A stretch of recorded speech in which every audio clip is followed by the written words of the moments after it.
First thing they told us is to make sure all of our mics are on. Make sure that light in front of you is green. If it isn't, testing, push. testing, 1, 2, 3. That's on. Green. Nope. No, at the front. No, I think I'm good. Oh, now I'm good. Now you're There better. we go. All right, welcome everybody to Chiodo Brothers and IllFonic Talk Killer Klowns. Killer Klowns from outer space. Holy, yeah. I'm super excited to be here. My name's James Willems. I'm going to be moderating this panel. I'm a fan of both things in the title of this in this panel, so I'm really excited to be here and kind of pick the brains of everyone on this panel. The Chiodo Brothers, the creators of Killer Klowns from Outer Space, are going to be here, of course. So I just want to. Everyone here knows who we are, but I'm just going to make sure we do. So we got the Chiodo Brothers, Stephen, Edward, Charles. Thank you so much for joining us. Oh, thank you for inviting us.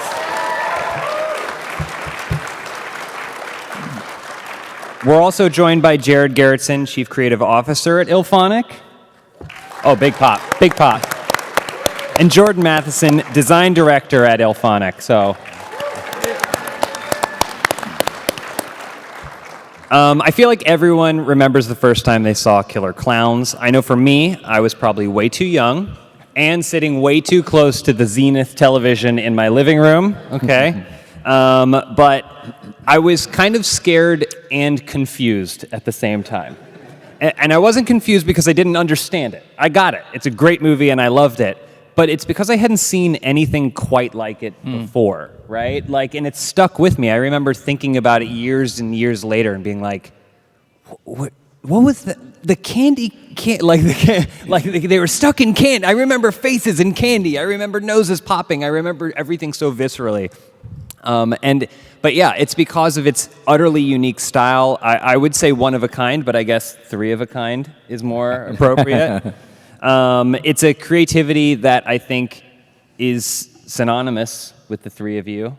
And I'm just really excited. It kind of brings me to my first question is, what was your inspiration for Killer Klowns?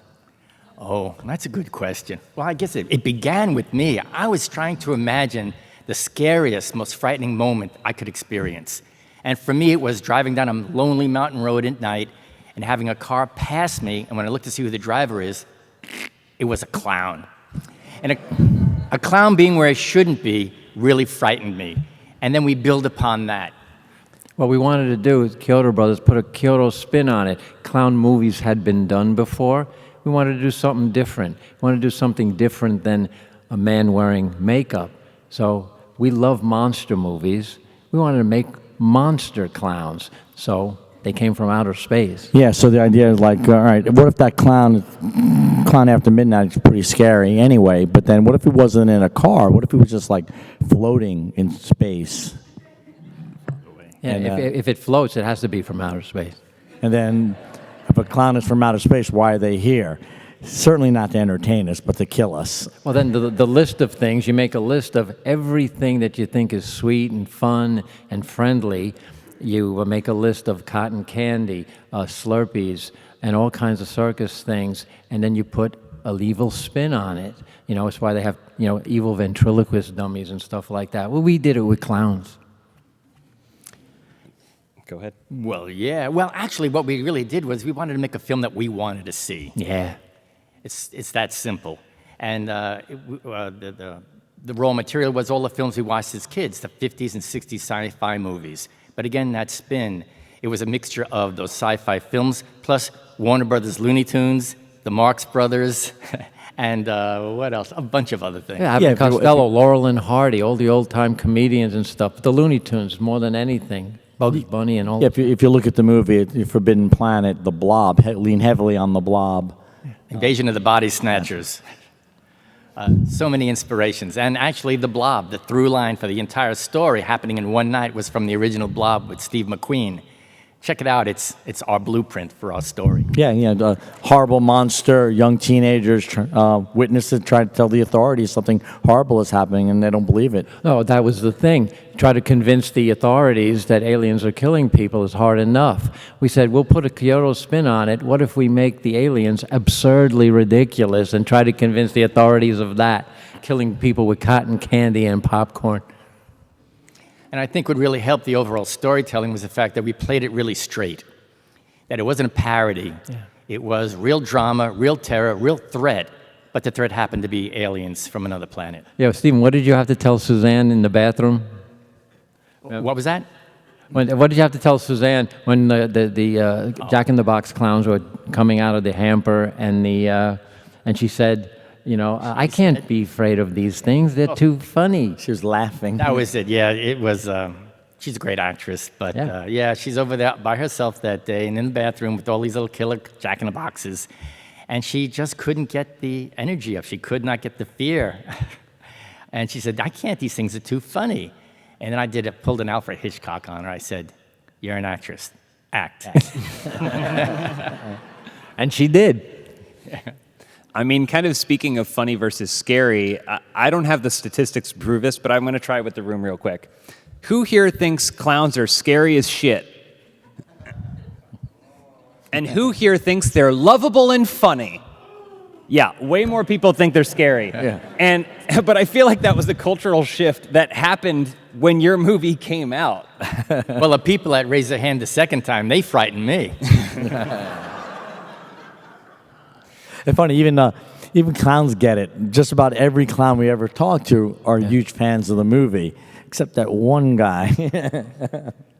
He thought it was going to be, the kiddies might get confused. Well, actually, I'm looking at you, dude. Yeah. I'm getting a little nervous. Trans World Entertainment was sued by Larry Harmon, the creator of Bozo, because they mistakenly did a publicity piece in one of the fan magazines, and they used the word bozo, and he felt that they besmirched his beloved clown icon, and they had to pay him off.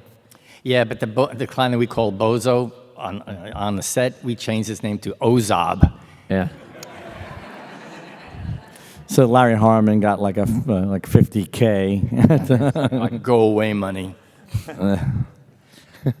Question for Jared and Jordan. I'm just curious, what was your touch point for this film?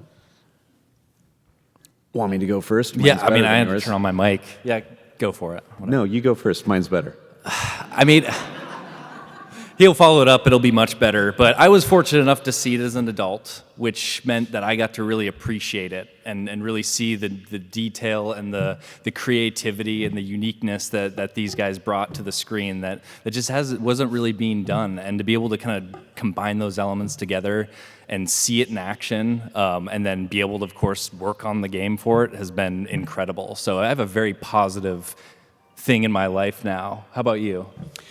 It was 1988. A young 12-year-old was going out with his babysitter because his parents were drunks and they wanted to go on party. It was 1988. Just remember that. So I go to a film. I'm expecting to see something about 3 lost dogs finding their home or some shit like that. some cool old school cartoon. No, it's Killer Klowns. And I don't know what it is. So I'm like the people in the movie where I'm like, what is this? What's going on? Wait a minute. Oh, fuck. What's going on? And the little girl that's going out of the burger joint, getting lured out, that drilled into my brain.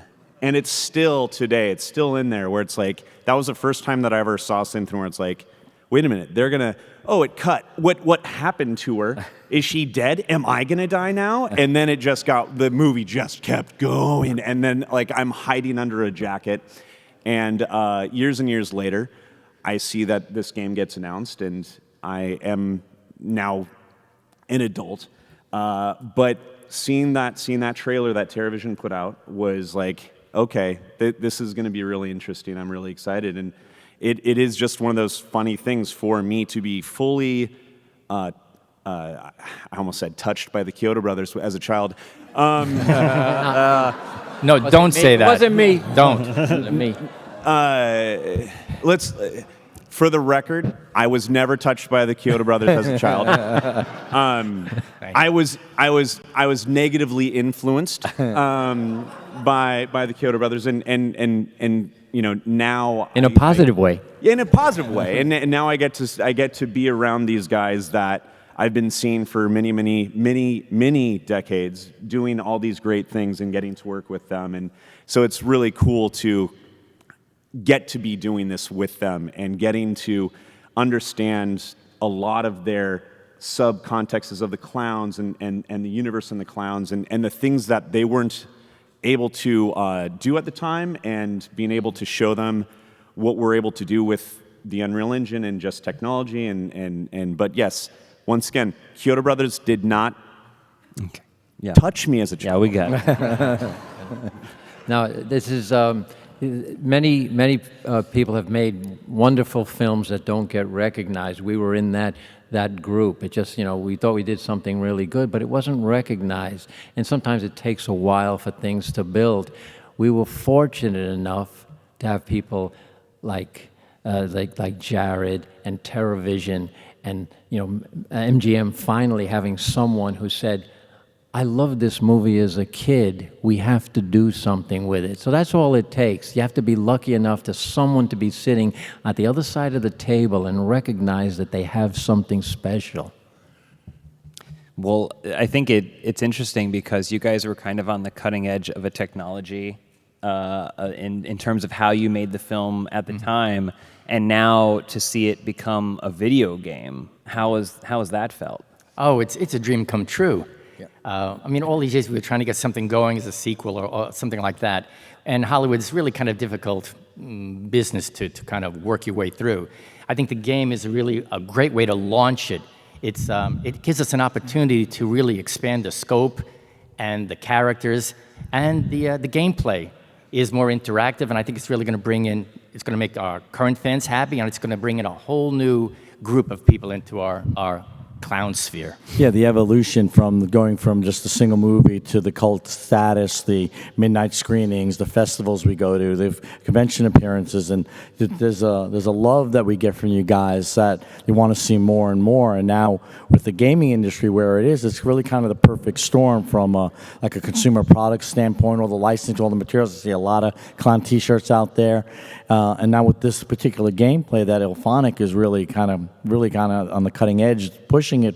The game is the perfect evolution of the movie in terms of like when people come up to us, they ask about a sequel, more stuff, and they say, you got to do this, I got to be in this movie, I got to be a clown, I want to kill people. And then like the other half of the people are saying, I want to be killed by a clown, I want to feel, so I want to be cocooned. And that's exactly what this game is. You get to live that experience, hunting people and hunting clowns. It's just a blast. Being cocooned from behind. No, it's IllFonic now. IllFonic took our simple film made in the 80s on film without video assist, and they showed us what it should look like. So we're real encouraged that we can do something great with Killer Klowns in the next few years. And the game is much scarier than the movie. Yeah. No, and it's exciting too because again, it's kind of raising the bar on what we want to do. If we're ever fortunate enough to do more on the entertainment side, Klowns will still be practical, but we fully intend to take advantage of all the digital tools out there and make it kick ass. Yeah, to all the fans, we've always used the old school and new school bag of tricks, special effects, whatever it takes to bring a character to life, we'll use. And we hope you don't get mad at us, but we'll always be practical because that's where we come from. The real thing, things you get your hands on and touch. I didn't touch that clown. Jared and Jordan, I'm curious, what was the process work like collaborating with the Chiodo Brothers on this game? Well, we really lucked out because TerraVision started the train, and we met them when they announced, and luckily enough, we became friends with them, and because of our history of the asymmetrical game space, we were able to kind of talk with them and give them feedback, and all of these stars started to align, and we were able to, jump on that train with them and become the publisher and co-developer. And so they started a lot of that stuff, but then it's just like that growth into everything that we're now doing. Yeah, I mean, it comes down to just referencing this amazing piece of original source material. Like it's always, sometimes there's multiple things, and this one has something that's existed for so long that we get to tap into. And it's been so amazing to be able to look and see what was there and really translate that into a feeling, to make sure that, we want to hit both sides of this, because not only are we recreating and kind of giving you the access to be a clown and kind of explore that side of this movie, but you were also trying to make sure that as a human, you're feeling what you felt originally when watching that, or when you step into the shoes of the invasion of the survivors. Like what would you want to do in this situation? Like you'd want to fight back, and you'd want to escape, and we really wanted to push the limits of that to make sure that you had that feeling of the game that just felt like you were a part of the film. Yeah, you have the opportunity to, what you don't get in a theater. You basically sit back and enjoy and visualize, what the vision that's on the screen. But now with the game, you're actually in it, and you're feeling everything that a victim, like a Suzanne or a Mike or a Debbie would feel in the movie. And you're in the moment, and that's something beyond being in a film.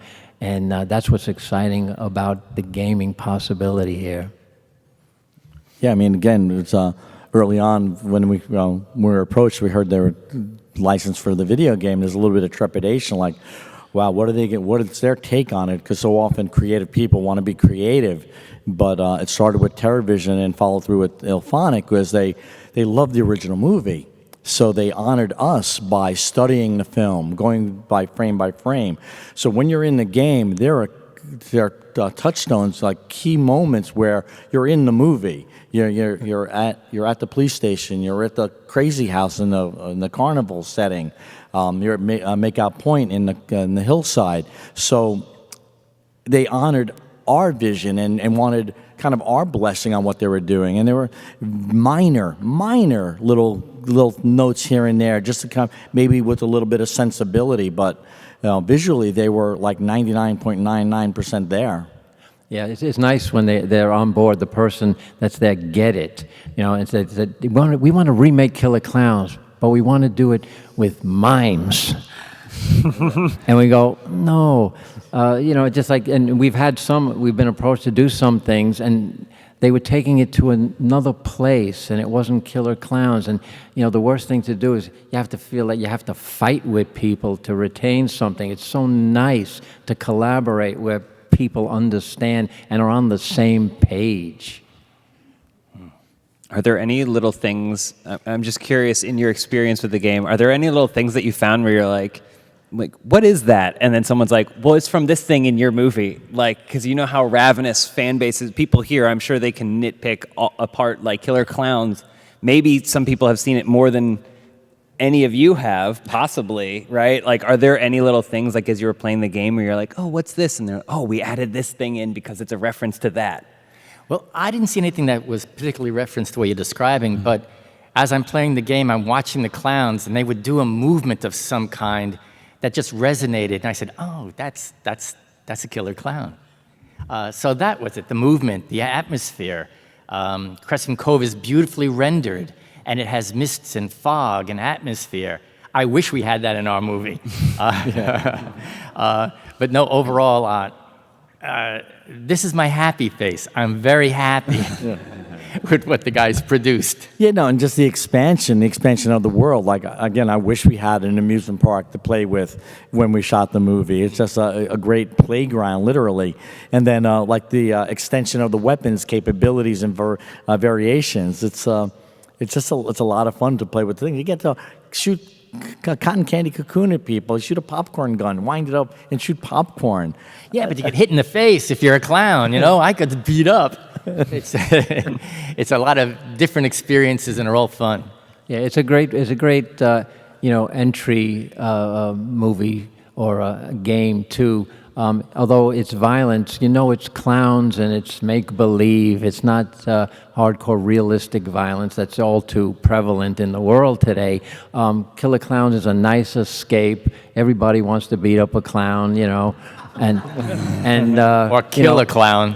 and the survival aspect of it is something that you should all learn, just in case we do get invaded by killer clowns from outer space, and you know how to escape. Jared and Jordan, I'm curious, are there any no compromise, this must be in the game elements for the game that you were like, if it's not, then it's not Killer Klowns? I mean, we lucked out because the big thing was the clowns needed to be horrifying, and they needed to be the great way that they were, and we really did luck out by having some amazing artists on the team from TerraVision, and then the IllFonic guys came in and we added more and more and more, but the clowns needed to be horrifying. I do feel like our loading screen, when we first joined, it was using footage from the film, and we've been replacing all of that with the clown models. And I do feel that when I sit there and I'm on a call and it's scrolling, it is like when you really look at it, you get the unsettling of the original clowns and how they are just really, really ugly, and you don't want to see them without their makeup on. And it's just one of those things where I think that the clowns, the clown design, I still remember just being like, that is not something I want to look at. And it was really cool to have you guys make these monsters, these creatures that still stand up all this time later. Because I mean, if you look at a lot of the horror films, and we've made a lot of horror games, and we know horror very well. But if you look at that era, there's a lot of things that just fall apart. But those clowns still, to this day, stand up so well. And that was a major, major thing for me, to just make sure that those were as good as they are. And, team effort for sure, but it's still based off of what you guys made and created so long ago. No, we appreciate that. And it's a thrill to have something that affects so many people. It's like humbling that these clowns will be around long before, long after we're gone. It's something that will live on for generations and generations, and that's exciting. Yeah, and I think the biggest thing that I knew needed to be at its best was I really felt, Jared makes a great point, as the kind of the top element to get that feel and that look and that terror and absurdity, but also I really felt, just for the asymmetrical genre, I think the player agency to fight back was a really big part of this, because it is such a big part of the movie that you discover. They discovered that they can fight back. It's not very effective, obviously, and it can be difficult, and you need the right tools, which is part of the gameplay. But I just felt that was an important part of this, to make sure that the gameplay could be balanced in a way that is fun for both sides, and in a unique way too. Are there any gameplay elements that you feel like because obviously games are very different than movies, and you have to figure out how to fill in those gaps in many ways. Are there any gameplay elements that you feel like you brought to the table with this that really exemplify the spirit of Clowns?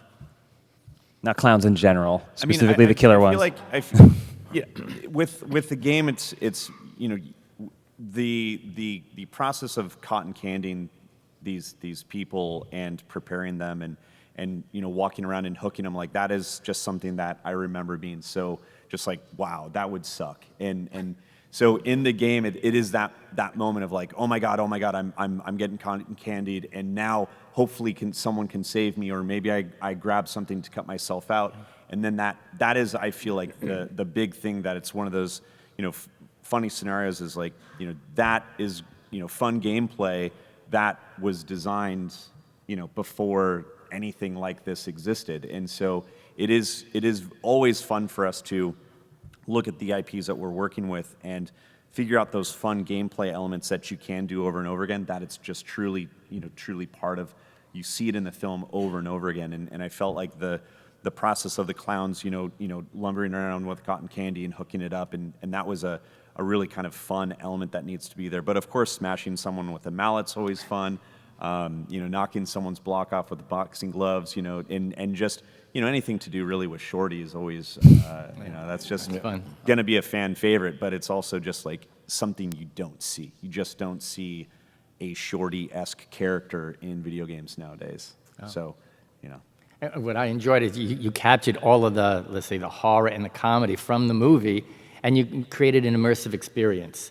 The fact that you get cocooned, it's quite thrilling, and the fact that you can escape if you have the proper tool with you is it's really interactive. Yeah, I mean, some of these games tend to be pretty bloody, and this is pretty bloody. But there's that added a little element of like when a clown's beating you to death with a mallet.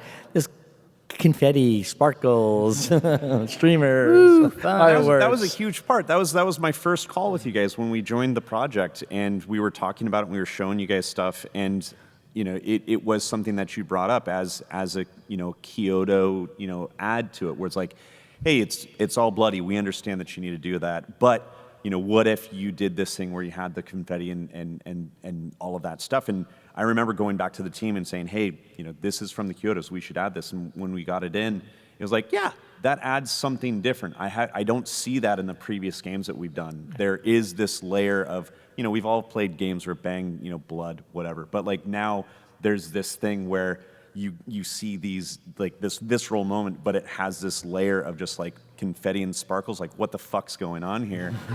But it just adds to that, very absurd, layer of Killer Klowns. And honestly, like it's just one of those things where if we were in the same position with a different IP, I don't think we would have, been connected to it. I think it is just the idea of the absurdity of Killer Klowns, the things that we can get away that are still in canon of the universe. It's such a fun game to be able to be a part of. Well, it captures that essence of what the clown experience is. The idea in the movie. Oh, you see a clown, and clowns are happy, fun. Parents willingly give their children over to clowns, and then in our movie, our clowns. Once you do that, you get close enough, you realize they're not normal, and you're done. It's too late. They've got you. So again, it's always like in a clown kill that moment when somebody's being killed. That first instinct is to laugh because it's funny what they're doing to you, but then like a split second later, there's that realization that you're dead, and you're dead in a very violent and gruesome manner. Yeah, in our career, we were asked to do, violence and gore, and we swayed away from that because the movies we grew up with didn't have that gore, but still were very frightening and effective.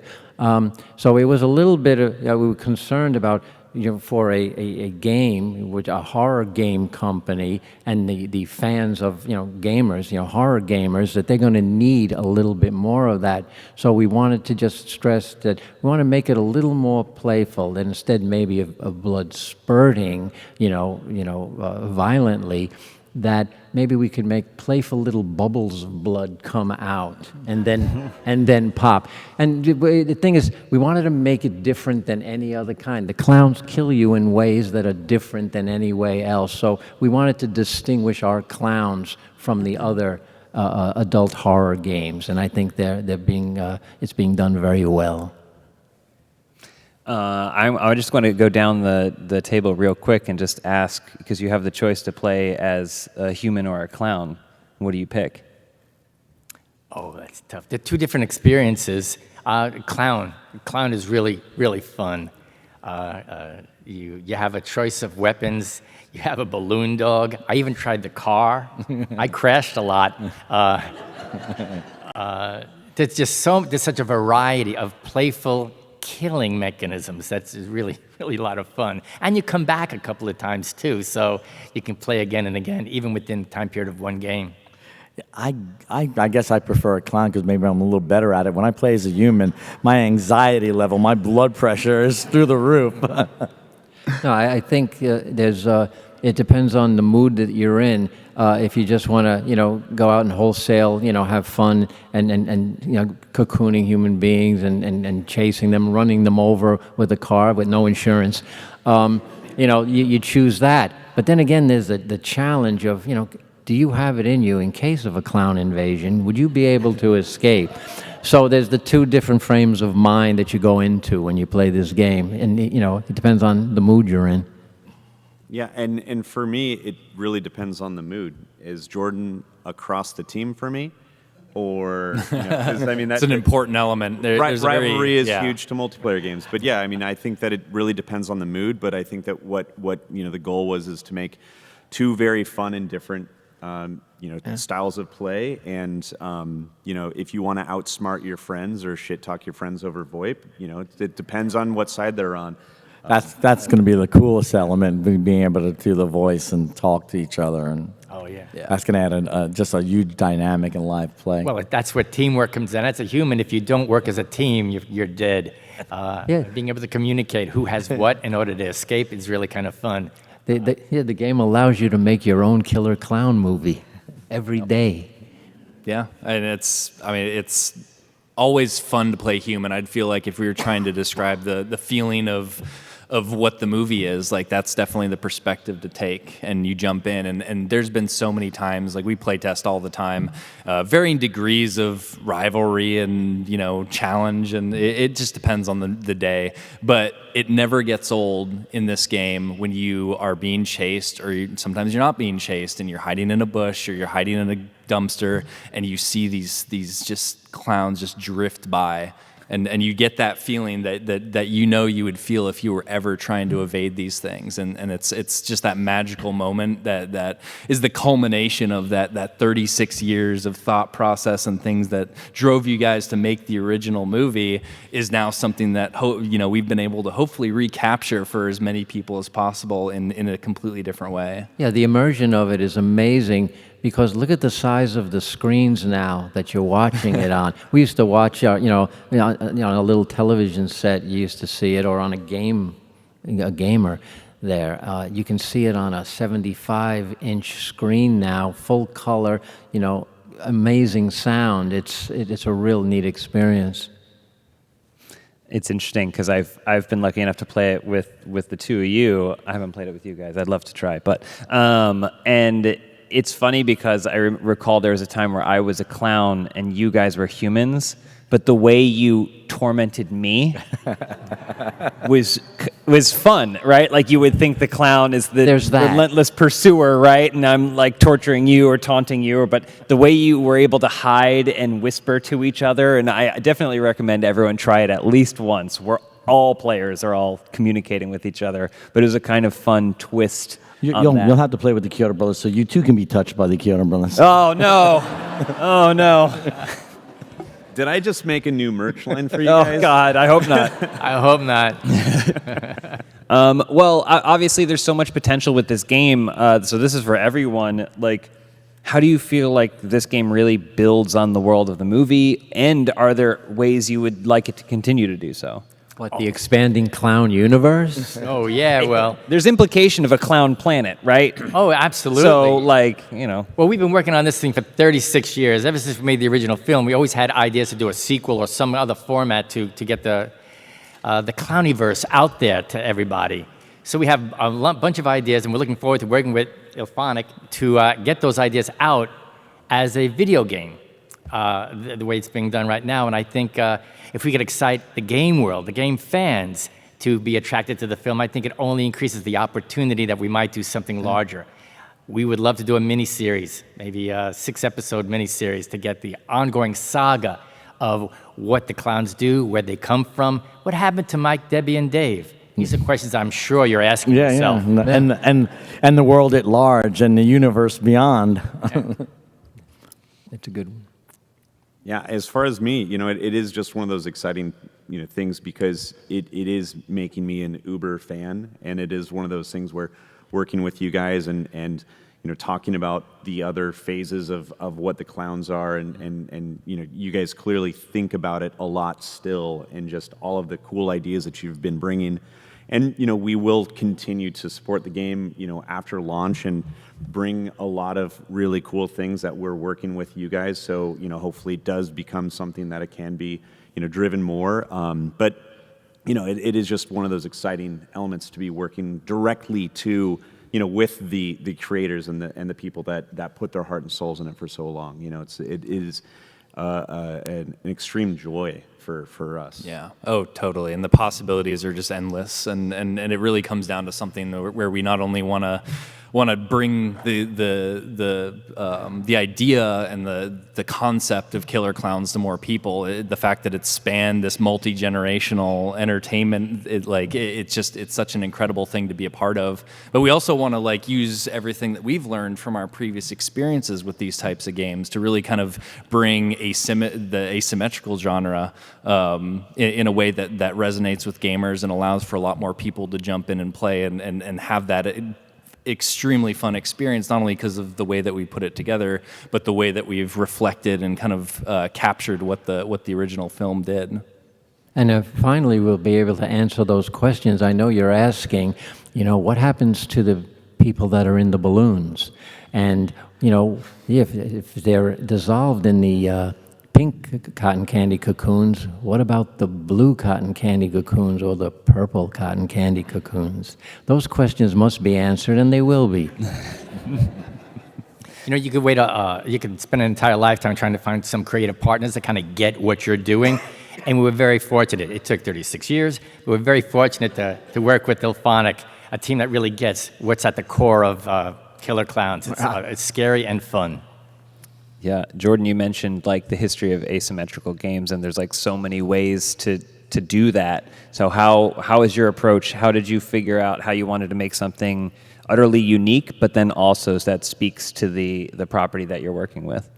I think it was a really good choice for the 3v7. That's something that we came into, and it really worked for multiple reasons. And I think it kind of opens up the possibilities of what we're capable of when it comes to balancing something that is the most difficult part about an asymmetrical game is getting a balance that feels and is fun and still allows people not only an entry level kind of exposure to it, but people to be able to dive into it and just spend time learning everything about it and coming to that point where they really enjoy that. So it's definitely given us the opportunity to really build off of that and use that to our advantage so that we could really look to see what the possibility of 3 killers brings us, because it just opens up that gate of it's no longer stuck and focused on one person's performance. It now becomes a team effort, and that has a really good place in this game, and it allows us to do so many more things on both sides to make sure that is going to hopefully redefine what people think of when it comes to asymmetrical. Yeah, see, I'm amazed that the video game technology is all about math. And I'm going, boys and girls, remember, math is important. I'm just curious, which clown, when you're playing the game, which clown are you picking? What's his name? My favorite. Slim. Spiky. That's the one. And he's got the popcorn gun. And I see a lot of Spike a lot of players Spike. He's great. He's really evil. Yeah, and I've been enjoying playing as Jumbo, which is actually my favorite clown in the movie, because that's the one that lures the little girl, and the lore features in the game, which is great. And then of course he kills Officer Mooney in the movie. So that's my favorite part. That's my favorite scene in the movie, because it's really scary, and so I like running around bashing people with his mallet. Yeah. Yeah, I haven't seen. I've seen Tiny, and I've seen, a Spiky. I haven't seen a Rudy or a Chubby. No, they're there. I haven't seen anybody playing with those guys yet. You haven't figured out how to change characters yet. No.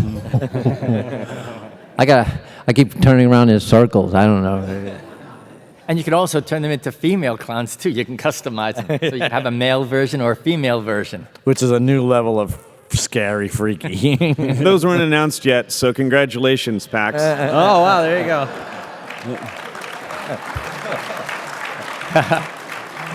Wait a second, that wasn't on my list of things not to say. Don't tell anybody. I think I'm going to be cocooned tonight.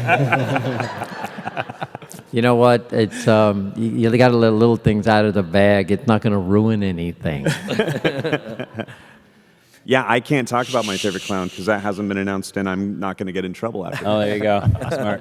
I will. But we do have a lot more clowns, a lot more content that we haven't talked about, which is really cool. So what you're seeing at here, all you have to do is honestly find these guys at the booth and talk to them, and you'll find out everything really.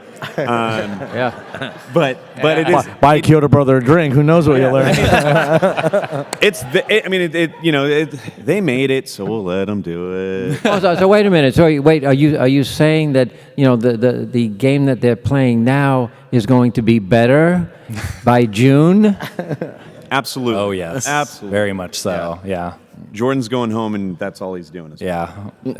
But yeah, no, great. like it is just if you have come and played it, it will be more. There is a lot more maps that we are going to be showing. There is a lot more stuff coming from us in the Chiodos, and there's going to be a lot more really elements of it. But you haven't said what your favorite clown is. It's definitely Jumbo. Like Shorty's cool, but I think Jumbo has that iconic. It's just something about it. When I was watching it for the first time, I just recall that the puppeteering scene with Mooney. It was just such the most unsettling thing I think I felt out of that, and just something about his color scheme and it just Well, works actually, so well. the little tidbit, Jumbo is kind of the fan name for that character. Our name for that character on set was Killer. Oh. And don't forget, he put his hand in Mooney's back as a ventriloquist dummy. So that's pretty scary. I think it's really interesting how, if I say to the people in this room, it'll sound crazy, but there will be people that find this game that haven't seen the movie, that might not even know that the movie exists, and this will be their first experience with Killer Klowns. What do you feel like that process is going to be like for them? Well, I'm really interested in seeing how they react. I would imagine somebody who hadn't seen the film, when they experience the game, and then they do invariably see the film, they're going to say, hey, wait, they'll know that location, they'll know that spot, they'll know this thing, and they'll be, I think, more excited as they discover the similarity. And also for the people who are familiar with it, I've already seen it here at this venue, they say, oh, it's exactly like the movie. Oh, I was here and I was there. They do this and they do that. So it's going to kind of feed upon itself and only hopefully grow. Yeah, if people were unfamiliar with the movie and see this title, in some ways, Killer Klowns from Outer Space is, I think, be probably more accepted by the gaming community than perhaps maybe some of the motion picture viewers. That they it's easily dismiss that title, but it's truth in advertising. You get what you're. Yeah, That's what it is. It's all in the title. Someone did actually across the table say, I haven't seen Killer Klowns from Outer Space. Can you tell me what it's about? I said, it's about killer clowns from outer space.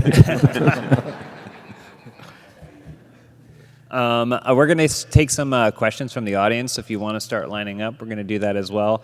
I just have something one of my favorite things about it, because I've played a lot of asymmetrical games, and there's always that point where it feels like you have to stop playing, because if you're me, you died quickly, right? Or you died first or whatever. I just love the carnival games. I love the carnival games, and if you want to speak, everyone is curious to everyone speak to that element of it, because it feels non-gameplay. But to me, it's going to be a huge part of it, and the creativity of that decision.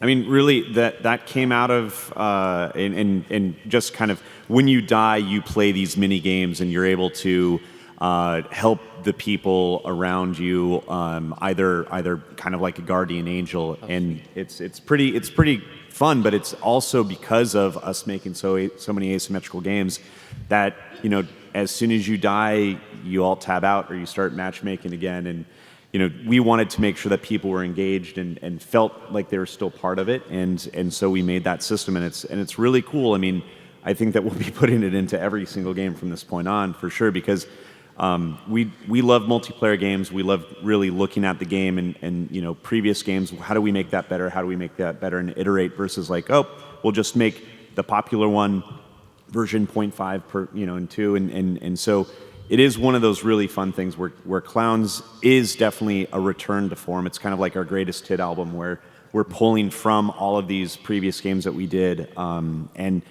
the mini game thing, that's new to us, but it changed my play where I could be the last person, and normally you're like, oh, I've got 3v1. How am I going to survive this? But because you have these guardian angels, they're filling your pockets full of stuff, and you're able to make those mad dashes, and it's a game changer. The amount of clutch moments that have happened in playtests that just, it's insane to see how something like that just turned into something so integral to the experience as a whole, and adding to the entire, the concept of what it means to be dead in a game. I think I'm really excited to see what people think of it.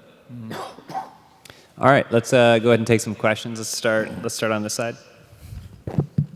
Hey guys, I'm sure lots of you can attest to the fact that lots of horror movies nowadays kind of going full circle with the whole practical effect thing. And I'm sure a lot of you would agree that there's just nothing like the practical effects anymore, like the physical props, like the full latex suits, JoJo at the end of the movie just being like a puppet on like a tiny set. It just looks way better and way creepier behind the screen. And the modern technology and the CGI is great. I just don't think that the practical and the physical can be matched anytime soon. With that being said, is there plans or has there been talks about releasing the game physically on disc? Well, that's not a question that I can answer. I mean, let's ask Steven real quick. What does your hand say? What does the back of your hand say? I see a red signal. The fact is, to get it on digital is much faster. So if we wanted to put it on physical, we would be sitting on it much longer. So don't throw it out the window, but right now, we want to get it out to the players versus sitting on, all of the things that we have to do to get it on physical. It's just kind of like, I'm sure someone's going to be like, what would the second movie be? But it is one of those things where it's just, we're trying to get it out, and so we'll see what happens with that. But, I personally want a disc on the shelves. Well, I think it's kind of dependent on the fans. If you guys make it popular, you get what you want. I'll buy it twice. Go ahead. Hi, thank you so much. I just wanted to ask, I know that you guys you've designed a lot of creatures for the big screen and a couple other aliens that we all might know and love. I wanted to ask, do you think that the critters and clowns share the same universe? Yeah, but they don't share the same producers. And that is the difficulty. I mean, trying to get Jason to fight with Freddy. Jason and Freddy was a nightmare of lawyers fighting and stuff like that. Yeah, we would love, to have clowns fighting the critters in a matchup, but Bob Shea, it depends on Bob Shea. Bob Shea, the creator of New Line Cinema, well, he doesn't run anymore. He didn't like Killer Clowns from Outer Space. He didn't think comedy and horror worked. Yeah. No, that would be a great mashup. It would be a great match. Yeah. Who do you think would win? That's kind of what I wanted to ask you. It's very hard, and it depends on if we're going to be seeing the bounty hunters, too. Well, the body count in Killer Clowns is pretty high. We killed a lot of people in that movie. And the crew's going to have to pull some tricks out of their bag if they want to meet the killer clown. And just one more thing. The noises from the Killer Clowns movie is actually one of the things that really stuck out to me. And even playing the game, I think the sound design was amazing. And I wanted to ask I noticed a lot of the sounds are like laughter that's sort of warped or altered. And I just wanted to ask if there was any additional, maybe anything additional on the sound side from when you guys created the game, if you made new sounds or how you guys sort of... Who's doing that? Did we get sounds from you guys, or did a lot of that get remade? I think a lot of it got remade. Yeah. Our sound team is top notch. They've remade so many sounds from so many iconic moments in movies. So definitely, they hear it and they can parrot it really well. So I think that really from the past IP games that we made, it's here's an old tape that has the sound, and it's oh, this isn't gonna do. So I guarantee you, anything that you're hearing, it's because their ears are so good and they're so talented to remake. But from a sonic point of view, you do have some new music from John Massari, composer. Yep. Yep. About the original score. Thank you so much. Thank you. Go ahead. So, when working with the source material that you have, especially with something that's been so established and extremely, blissfully bizarre, what are the emotions like in the studio when having talks about like requirements, what you want to do, and then to the brothers, besides the touching, how intimate, how intimate were you with the with the development process, and was there like an aha moment? Hands-on, but And we have a lot of calls together. They're on Zoom, so that's a good one. But no, yeah, I mean, with us, we're constantly talking. But the way that IllFonic works, and like a mantra really of our just game design is, we look at the IP that we want to work with. We literally turn down stuff so much where it's like this is something that I love. I love this IP, but how do we make a game? Like, we could just pick up X, Y, and Z, but like, it has to have a scene or an element of that movie that it feels like that. And so, for example, Klowns is the third scene. You can't surprise a gamer with a game called Killer Klowns and like, oh, surprise, they're coming to get you. Like, we started off, they're coming to get you. You need to escape. You need to evade and escape. The clowns need to just kill, kill, kill.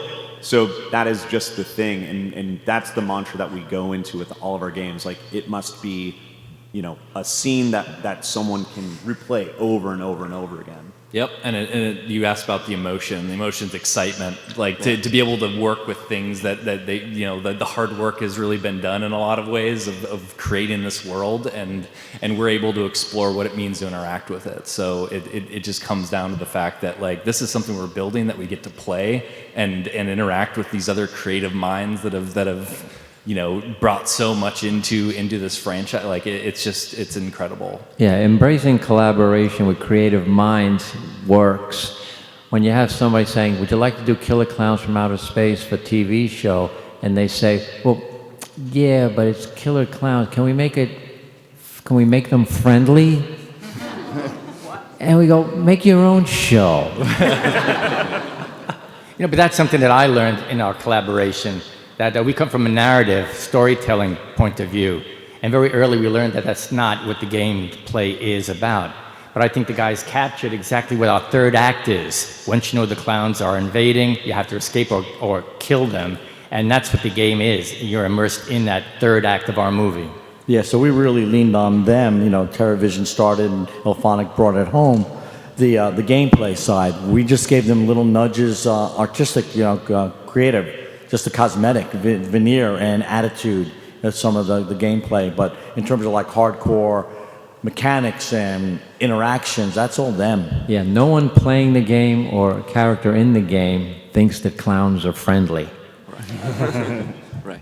And for, I guess one more thing, did you have like an aha moment when working with the development team to where it was like, this is going to work out? A lot of it.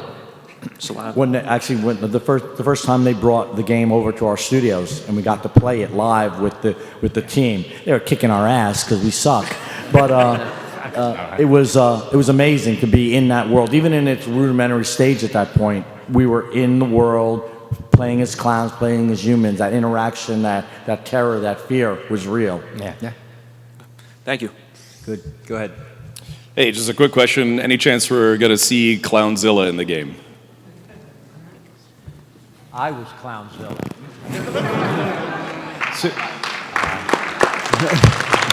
But I'm not going to say. Yeah. I'm already in trouble. You know what? I'm turning my microphone off. Sometimes you can't. I'm thinking that there's so much stuff going on in this game. To squeeze something else. Again, I don't know what's going to happen. I don't know what's going to happen.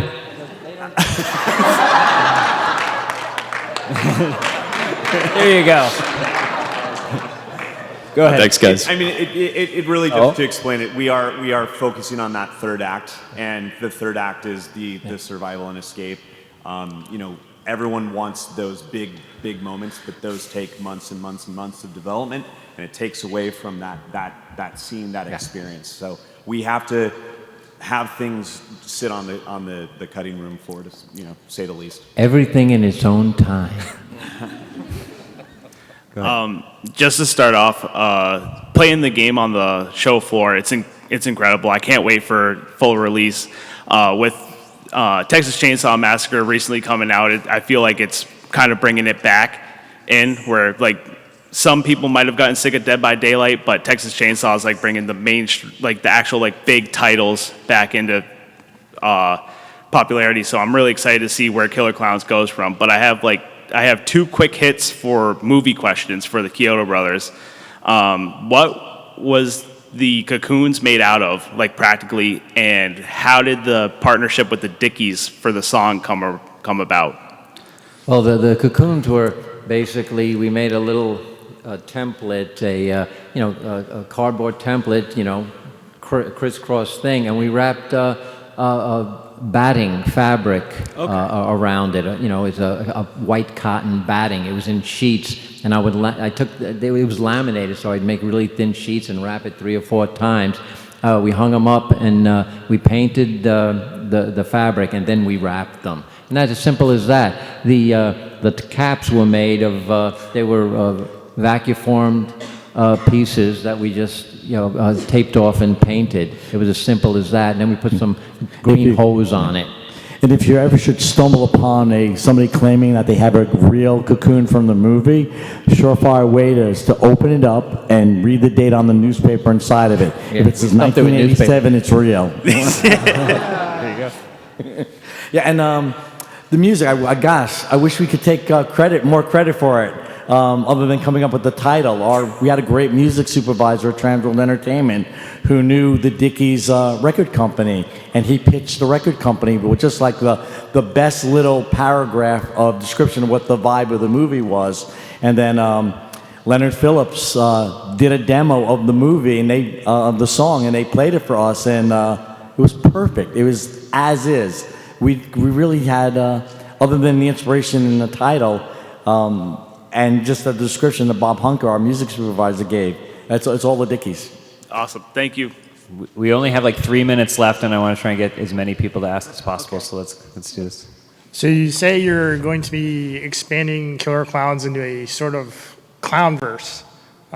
Did you have any ideas for like rodeo clowns? You're thinking my way. That's exactly it. The original idea came from really perverting what we have in normal society. We have clowns at McDonald's, we have clowns everywhere, and we just put a spin on it. So if there are rodeo clowns, and I would imagine that's a good way to go. No Harlequin is safe. Yeah. It's another, again, the Western audience, the country Western audience will love that. So, wait to see what they do to mimes. No bull. Real quickly, the actor who really sold the movie for me was the pharmacist, Howard Malpas. I wonder if you have any stories about him. Oh, he was a local. He was not allowed to speak because we paid him as an extra. Really tied my hands as a director, I'm telling you. He was great.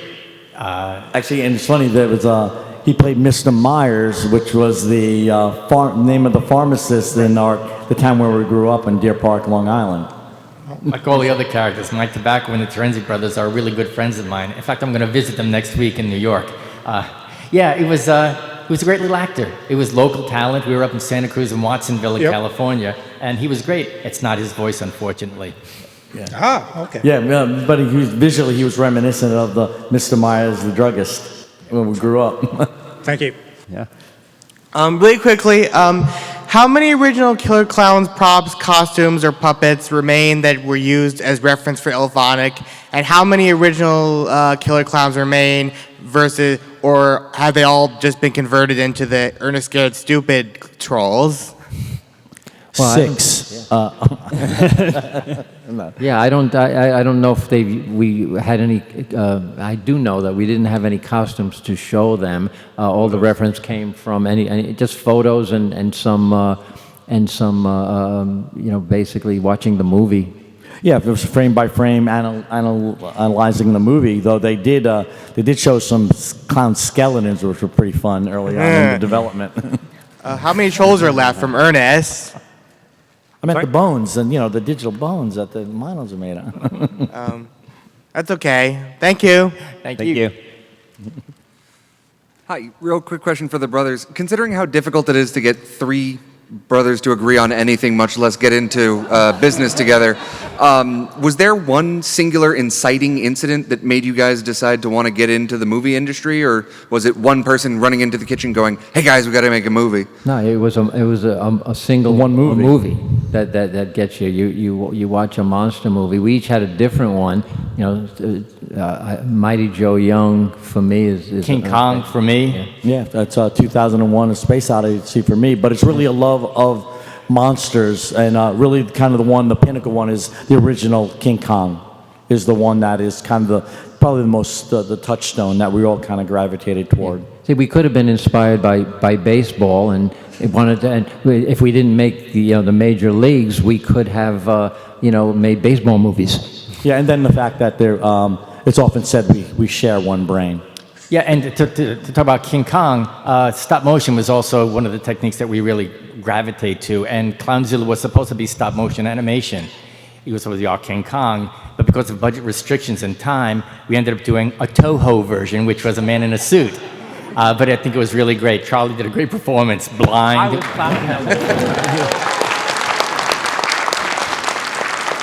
Unfortunately, that's all the time we have.